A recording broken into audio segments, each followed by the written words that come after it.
Okay, welcome back mga scalper. INA Technical Analysis. Currently, sa pinapakita ng INA, nasa uptrend momentum tayo.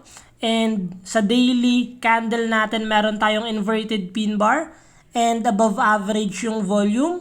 Silipin natin yung possible scenario sa lower time frame. Kung makikita natin, INA is creating multiple higher low. So meron tayong low, higher low, and bago na namang higher low. Bakit? Meron tayong mga multiple wick here, and the good news is nagkaroon ng green candle.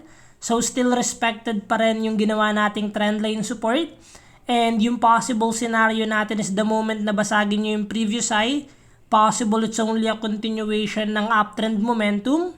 And the moment naman na basagin nyo yung trendline support natin, magkaroon na tayo ng sign of weakness sa buyer's momentum. Good news is, itong INA lang yung nakikita natin na masyadong malakas yung buying pressure, even though lumagapak yung BTC and karamihan sa altcoins is bumabagsak. So good news na still respected pa rin yung key level natin. Sa pinapakita ngayon ng INA is still on a uptrend momentum.